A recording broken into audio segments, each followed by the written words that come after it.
Tudo bem, pessoal? Como que vocês estão? A gente vai dar sequência ao estudo que a gente vem fazendo sobre concursos públicos. E o assunto de hoje, no vídeo 4, é como realizar um planejamento de estudo eficiente. Vamos lá?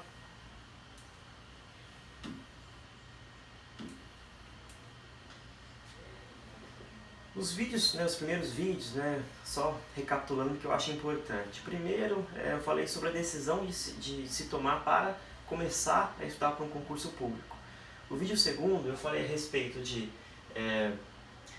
como estabelecer um objetivo, como fazer uma escolha para saber qual concurso prestar.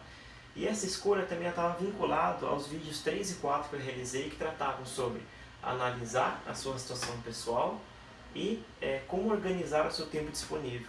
Porque assim que você estabelecer o seu foco, é importante que você consiga identificar o tempo que você tem disponível para, em sequência, justamente organizar um planejamento de estudo. E antes de fazer essa compilação, essa organização do planejamento, eu acho importante a gente buscar a resposta para o seguinte questionamento.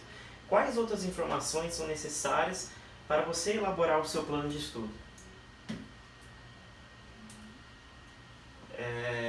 Eu elenquei aqui só de forma didática para você saber quais perguntas a gente vai estar tratando, quais respostas a gente vai estar tentando analisar, antes de fato conseguir pegar ali a folhinha de papel ou uma planilha de Excel e fazer o seu planejamento de estudo. Para qual concurso irei me preparar, como mesmo mencionei isso, a gente conversou um pouco tanto no vídeo 1 como no vídeo 2. Qual a banca de estudo que geralmente elabora a prova que eu vou prestar? Isso é uma informação bem relevante. Vamos falar sobre isso com calma. Como funciona o processo de contratação no serviço público, até para que você consiga se organizar e saber de fato quando que uma próxima prova deve acontecer. Quanto tempo eu tenho para me preparar para a próxima prova, quantas horas por semana de estudo eu tenho para estudar, quantas matérias e qual o peso das matérias que irei estudar, quando devo fazer revisão, quando devo fazer exercícios e simulados e, finalmente, como elaborar o meu planejamento de estudo. Então vamos lá?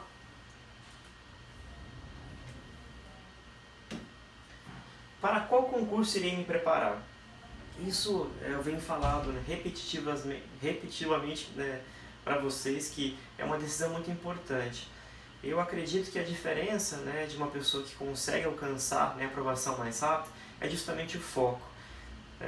Uma pessoa, um exemplo, imagina que tem dois mineradores, ambos sabem que tem a perspectiva de encontrar ouro ali no solo e ambos começam a cavar. Um persiste cavando no mesmo lugar, cada semana vai tirando um pouquinho de terra, e tem um outro minerador que vai cavar um pouco de um buraco e fala, poxa, aqui não vai ter ouro. Vai para outro lugar, cava um pouco mais de buraco, poxa, aqui não vai ter ouro. E o primeiro minerador continua ali no mesmo lugar, cavando.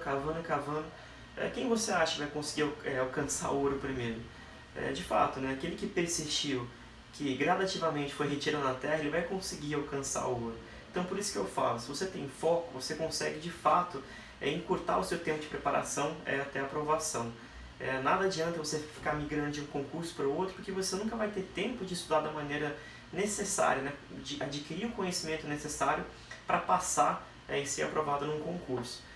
Então, para responder essa pergunta, como eu mesmo já mencionei nos vídeos 2, 3 e 4 principalmente, que o concurso que você vier a selecionar, ele vai repercutir primeiro na forma de estudo. Por que eu digo na forma de estudo? Um concurso técnico, por exemplo, como eu havia mencionado, as provas elas tendem a ser mais objetivas. O aluno precisa de fato dominar o texto de lei, as questões de direito elas são cobradas mais ipsis-literis. Já se você está se preparando para um concurso de analista, por exemplo, a profundidade aumenta, não só o texto de lei, mas começa a cobrar um pouquinho de jurisprudência, informativos, súmulas. E para concursos que eu digo a nível de estado, a profundidade é maior. Você precisa saber da literalidade, jurisprudência, doutrinas. O estudo precisa ser um pouco mais complexo. Ou seja, a partir do momento que você decide qual concurso estudar, isso vai repercutir na forma do seu estudo. E também repercute no tempo e dinheiro a ser investido. Quanto menor a complexidade, menos tempo você teria que investir e, consequentemente, menos dinheiro. Então, espero ter lembrado isso com vocês. Vamos à próxima pergunta. Qual a banca de estudo que geralmente elabora a prova que eu vou prestar, né? As bancas mais tradicionais são CESP, a ESAP, a FCC, a FGV, a VUNESP. Essas bancas, algumas delas mudam de nome ao longo do tempo e algumas deixam, a banca, né, a fundação deixa de elaborar provas, como é o caso da ESAF, que fez a prova da Receita Federal durante anos, e hoje ela passou a ser uma instituição que organiza os concursos, mas não elabora as questões. Mas de qualquer maneira, por que eu digo que isso é importante? Porque cada banca tem sua preferência. E é até complicado dizer isso, mas né, voltando um pouco para a minha área mais específica, fiscal. Às vezes, o mesmo assunto, bancas diferentes divergem, para você ter uma ideia. Eu lembro que em contabilidade, por exemplo, uma banca classificava uma conta de um jeito, a outra de outro. Eu sei que é um pouco delicado. Então, para que você consiga organizar o seu estudo, procure saber, se o edital não tiver lançado, quais as bancas que geralmente realizam a prova que você vai prestar. Justamente para isso, para tentar identificar como que são as questões. Grande parte delas elas se repetem, né, mudando só um pouco do exemplo, mas o raciocínio por trás é o mesmo. Então tente identificar. Eu fiz um breve resumo, novamente vai estar no livro, vou estar enviando para vocês, aos interessados, a diferença entre essas 5 principais bancas, né? A CESP, que cobra muita jurisprudência, a ESAF, que é uma banca tradicional da área fiscal federal, e ela sempre também exigia, né, inovações em relação à legislação tributária principalmente. A FCC, que trata muito de questões através de casos práticos, ela não questiona uma coisa simples e direta. Ela conta uma história e através daquela história você precisa interpretar e buscar o seu conhecimento para responder as questões. A FGV, né? A FGV é uma prova literal, também interpretativa, um pouco como a Carlos Chagas, mas ela peca pelo excesso de detalhes. Até em relação às contas de exatas, são aquelas contas que dão 0,78, nunca arredondadas. E tem a VUNESP, né, que eu acho que é a banca mais literal. Ela se assemelha às bancas como a OCP, as bancas mais simples, enfim, que simples e puramente literal. Então isso é uma tendência, procure saber qual banca vai elaborar o seu concurso para que você consiga se preparar. Isso é realmente uma dica muito importante. E como que funciona o processo de contratação no serviço público? Outra informação que você precisa saber, justamente para identificar o quanto tempo você tem até a prova para conseguir organizar, né, o seu planejamento de estudo. Geralmente, para uma contratação sair, existe o processo de solicitação de vagas, é quando o órgão percebe que existe um déficit, ou muitas pessoas que vão se aposentar, e faz um pedido formal para que uma nova contratação seja feita.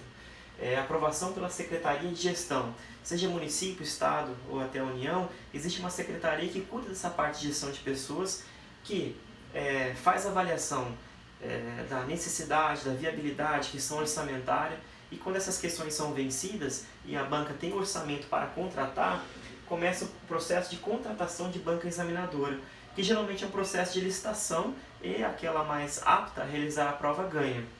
Passando para a seleção da banca, existe, né, o lançamento do edital. Eu sempre menciono, funciona estudar logo após o edital? É uma perguntinha que a gente vai trabalhar exclusivamente com ela, mas eu diria que nunca é tarde para começar a estudar. Mas de fato, a pessoa que vai ter a maior probabilidade de ser aprovada é aquela que do edital até a prova vai fazer uma bela revisão, não um aprendizado. Depois do edital, tem realmente a aplicação das provas. Depois das provas serem aplicadas, entra aquela fase de recurso, existe a parte da homologação e pós-homologação a nomeação. E, Vitor, existe, né, um prazo muito linear em relação às etapas de uma sete? Infelizmente não. Recentemente foi até emitido um decreto, que eu até comentei com vocês no vídeo 1, a respeito da forma de prestação de concurso a nível federal. Vale a pena você assistir esse vídeo. Mas a nível estadual e municipal, essas regras ainda não estão sendo aplicadas. Mas é importante que você tenha ciência dessas etapas, né? E outras perguntas que surgem em consequência, né? Qual o prazo de validade no concurso? Se o edital nada disser, ele tem um prazo de 2 anos. Fui aprovado, mas fora das vagas, em cadastro de reserva. Tem direito à nomeação? Dentro do prazo de validade do concurso, o candidato aprovado tem direito à nomeação. Porém, entre o prazo de validade do concurso, a administração poderá escolher o momento no qual se realizará a nomeação. Então, por exemplo, eram aí, sei lá, 40 vagas, eu passei em 43. Essas 40 pessoas que foram selecionadas das vagas, elas têm um direito líquido e certo, acredito eu, da nomeação. Os excedentes, infelizmente, eles vão ser chamados no critério de discricionalidade e oportunidade da administração tributária. Eu até selecionei aqui, caso você queira mais informações, tem um link na parte do governo federal que tem muitas perguntas interessantes a respeito sobre esse assunto, se você quer se aprofundar um pouco mais. A gente dá sequência um pouquinho? Vamos lá. Quanto tempo eu tenho para me preparar até a próxima prova? É uma pergunta fundamental até para que você consiga organizar, né, a quantidade de matérias que você tem dentro daquele tempo disponível. Então, como eu mesmo falei, da solicitação até a aprovação, geralmente tem um prazo máximo de 1 ano. Justamente para quê? Tem aquela avaliação de necessidade, critério de disponibilidade orçamentária e da aprovação da contratação, geralmente até 6 meses, justamente para que a banca seja contratada. E da contratação existe um prazo ali para a área federal, são 4 meses, né, justamente esse decreto novo, né, 9739 de 19, e as bancas estaduais e municipais ainda não respeitam essa questão de prazo, mas ela gira em torno de 6 meses. E do edital até a prova, são justamente esses 4 meses, né, que geralmente da aprovação do edital são 6 meses, do edital até a prova. A nível federal são 4 meses, a nível municipal e estadual gira em torno de 6 meses. Como mesmo eu coloquei aqui, os prazos médios, né, da solicitação até a autorização, 1 ano. Da autorização até o lançamento do edital, cerca de 6 meses. Do lançamento do edital até a prova, 4 meses a nível federal, que já existe o decreto, e municipal e estadual ainda não. Ou seja, antes de começar a estudar, tente analisar quanto tempo você tem para poder realmente organizar os seus estudos. E aquela pergunta, iniciar os estudos após o edital funciona? Eu mesmo mencionei, né? Sim e não. Por que sim? Porque nunca é tarde para começar a estudar. Eu não sei das suas particularidades, não sei do seu nível de conhecimento, nem do seu nível de absorção de conteúdo. Mas eu sempre digo a nível geral, que realmente concursos técnicos, a média de estudo é de 6 meses, para cargos de analista de 6 meses a 1 ano e meio, e concurso de estado geralmente de 1 ano e meio a 3 anos. Mas isso é uma média. Já tive algumas exceções, né, acompanhei alguns alunos que conseguiram aprovação antes desse tempo, mas acredito que não foge muito nisso. E por que eu disse não? Porque de fato, você vai estar apto a brigar bem para uma vaga quando você chegar no edital já tendo estudado o conteúdo, para aproveitar o tempo pós-edital para fazer muitos simulados, dentre os erros cometidos nos simulados, reforçar aquele conteúdo para que você consiga chegar mais preparado à sua prova. Mas de novo, nunca é tarde para estudar. O edital foi lançado, vou esperar.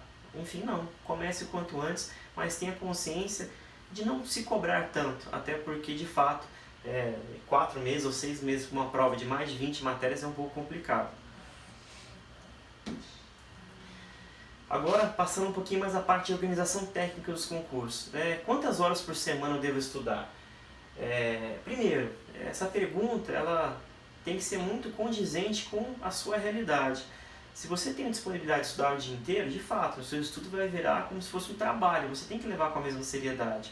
Mas não, eu trabalho, eu tenho a família, ou seja, você deve analisar quantas horas de estudo terá para estudar por semana para conseguir construir de maneira equilibrada o seu cronograma. Então, primeiro, com base no vídeo 3 e 4 que foi falado, avalie o que de fato são as suas responsabilidades adiáveis e, enfim, dá uma pausa, suspende essas atividades para ficar simplesmente com as atividades inadiáveis e o tempo que sobrar vai ser o tempo total que você vai ter para se dedicar para a sua prova.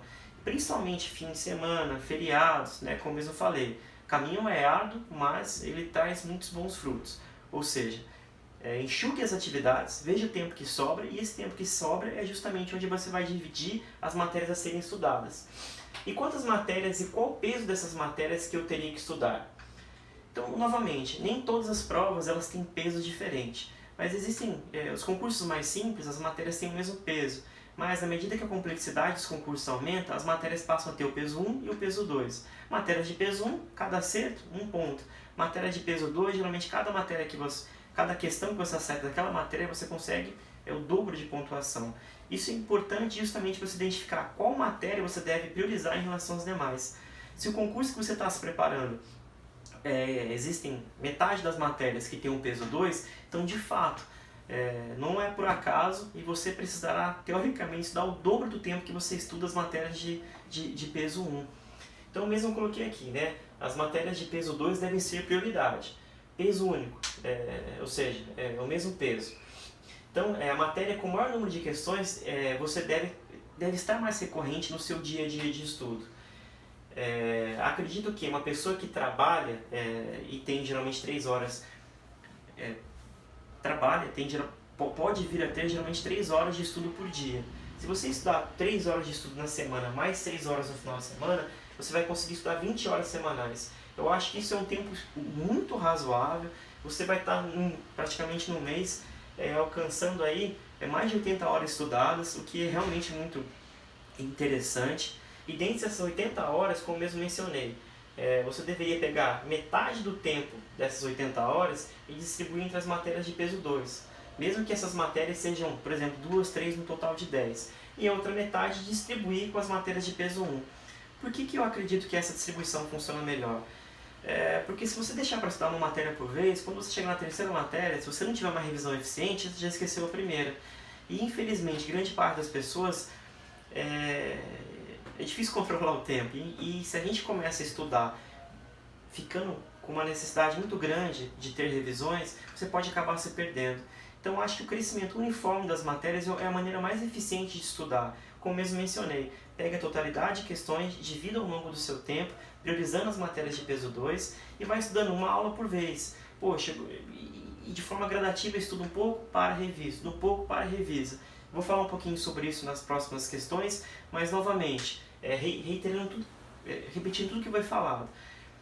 Enxuga as suas responsabilidades, o tempo disponível vai ser o tempo que você vai estudar. Se você não tem o dia todo para estudar, né, que deveria as pessoas se dedicarem 8 horas por dia, você tem simplesmente 3, tudo bem, vamos aproveitar essas 3 horas. Isso totaliza quase 21 horas semanais. Dessas 21 horas, metade dela foca nas matérias de peso 2 e outra metade foca nas matérias de peso 1.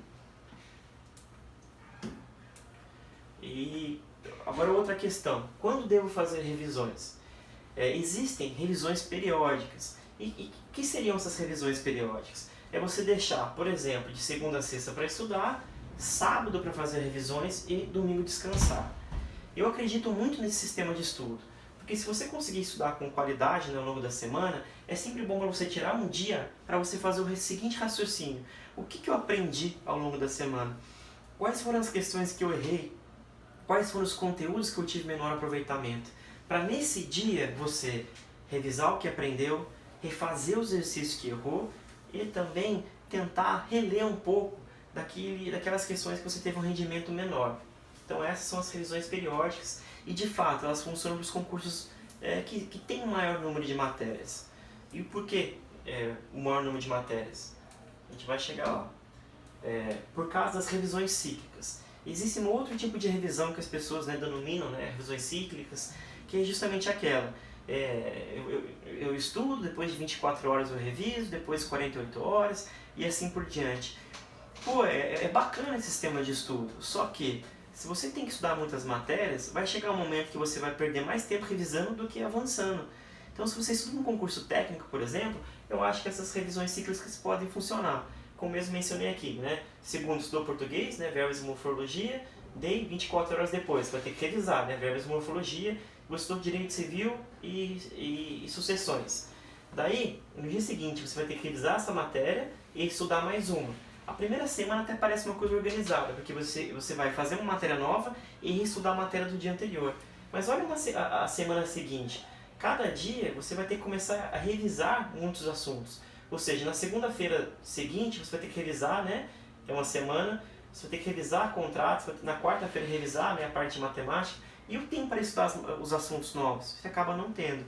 Então, as revisões cíclicas, novamente, elas funcionam para concursos técnicos de poucas matérias, acredito eu até 10. Acima disso, aquelas revisões periódicas, e você organizando o seu estudo, deixando um dia para fazer revisão, eu acho que é mais eficiente e você não vai acabar se perdendo. Vamos lá da sequência. Então, aqui é só para dar sequência, né, aquilo que a gente estava avaliando, ou seja, se você vier a dar sequência, esse estudo cíclico com muitas matérias, você vai se perder, porque vai ser muito difícil você conseguir ter tempo para revisar e estudar um assunto novo. E qual espécie eu devo usar, né? Novamente, eu fiz a pergunta e já respondi. As cíclicas e as periódicas. As cíclicas, concursos com poucas matérias, níveis técnicos. Periódicas, concursos com muitas matérias. Sugestões. Para periódicas, a cada 3 aulas estudadas, faça uma revisão do conteúdo já estudado. Ou seja, de segunda a sexta, você começa a estudar as matérias que você já atingiu. A terceira aula, naquele sábado que você faz revisão, você aproveita e faz novamente uma revisão. Reveja o que eu aprendi, refaça o que você errou e fortaleça, releia aquele conteúdo que você tiver um aproveitamento mais baixo. E sempre, né? Sempre. Ter um estudo organizado, seja material grifado, seja um resumo feito à mão, que for mais eficiente para você, mas no dia de revisar, releia aqueles pontos. Tenha a paciência de refazer exercícios que errou, porque os exercícios simulados eles são fundamentais. É ali que você vai testar a qualidade do estudo que você realizou.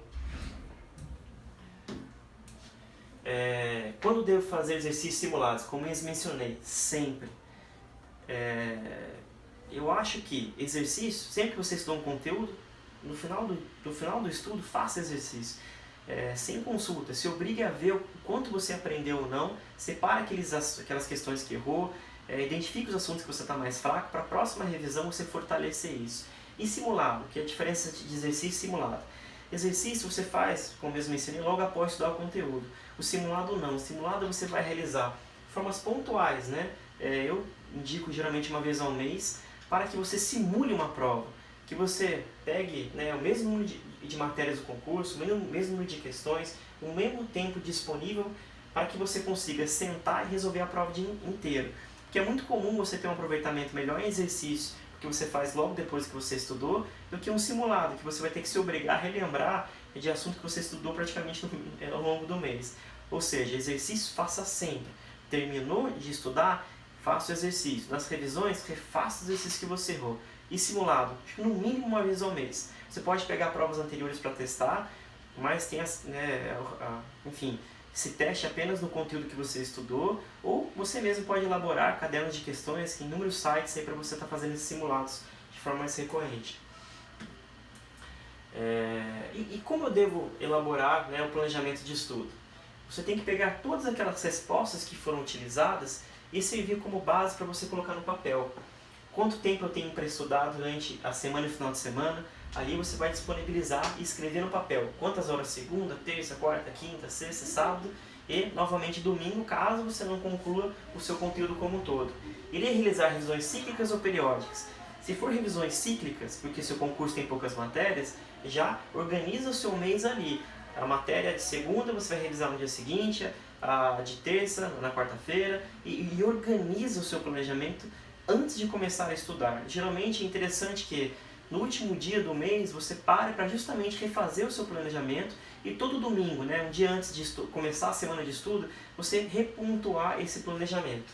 E caso seja um concurso longo, novamente, tente fazer as revisões periódicas. Deixe um dia só para revisão e naquele dia, novamente, releia, refaça exercícios que você errou e também reestude aqueles assuntos que você está um pouco mais inseguro ou não tem tanto conhecimento. Quantas matérias existem de peso 2? Pega o seu calendário e coloque lá as matérias de peso 2, tenta fixar ela. Por exemplo, português tem peso 2, então eu vou estudar português na segunda e na quarta. Constitucional tem peso 2, então eu vou sempre estudar na terça e na quinta. O tempo que sobrou você preenche com matérias de peso 1. Por exemplo, a segunda eu vou estudar português, matemática, terça, constitucional, administrativo. Pô, faltou matérias, como que eu vou estudar elas? Tenha paciência e coloque numa ordem sequencial. Pegue as matérias de peso 1, comece pelas que você tem mais familiaridade e assim que você acabar essas matérias, acabar a matemática, você dá sequência a uma outra matéria naquele lugar e a matemática entra com uma revisão que você vai fazer uma vez na semana.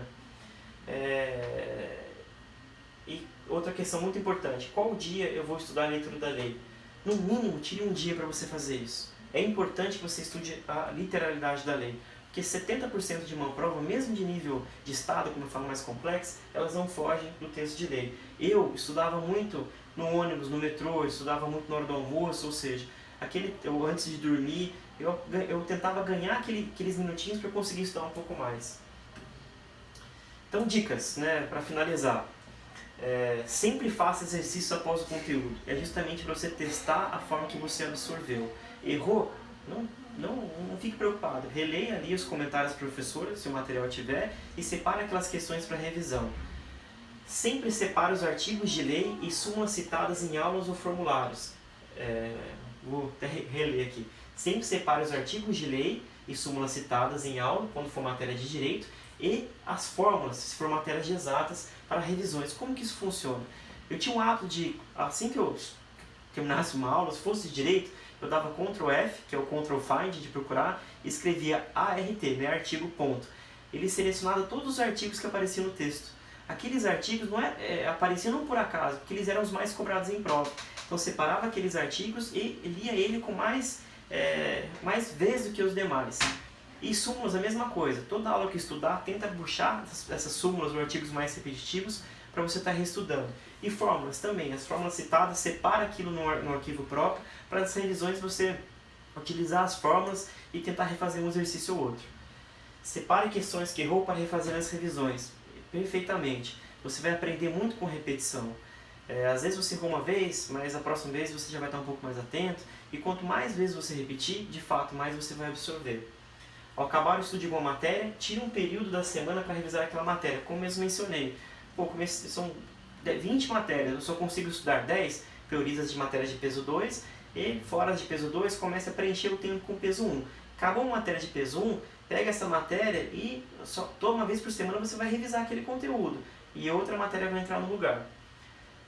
Enfim, é isso. Tentei falar de uma maneira um pouquinho objetiva, né? Tentei, falar de maneira um pouco simples e espero ter conseguido ajudar você um pouco. Qualquer dificuldade, o meu e-mail, Instagrams, estão à disposição, não só os meus, mas os professores também. Os professores dos materiais que você adquire, eu tenho certeza que, se eles são de qualidade, eles vão te dar a devida atenção. Então é isso, baixe gratuitamente o livro, divulgue para aquelas pessoas que você acredita que podem ajudar e espero que que eu consiga dar sequência e terminar esse livro para vocês. A elaboração desse livro foi muito importante para mim, justamente com o mecanismo de dividir o conhecimento que eu adquiri. E pense dessa maneira, antes de ser aprovado, sempre que alguém te perguntar algo que você souber, seja de conteúdo, seja do dia a dia do concurso, separe um tempo para ajudar. Acho que esse exercício da boa vontade, da caridade, te coloca além. Não veja as pessoas como concorrentes, tente de fato auxiliar que outras pessoas também percorram um caminho com você, porque tenha certeza, se você fizer a sua parte, fizer as renúncias necessárias e for disciplinado, você tem uma vaga garantida no melhor lugar para você exercer sua profissão. Muito obrigado e na aula seguinte a gente vai dar sequência aos estudos. Um grande abraço.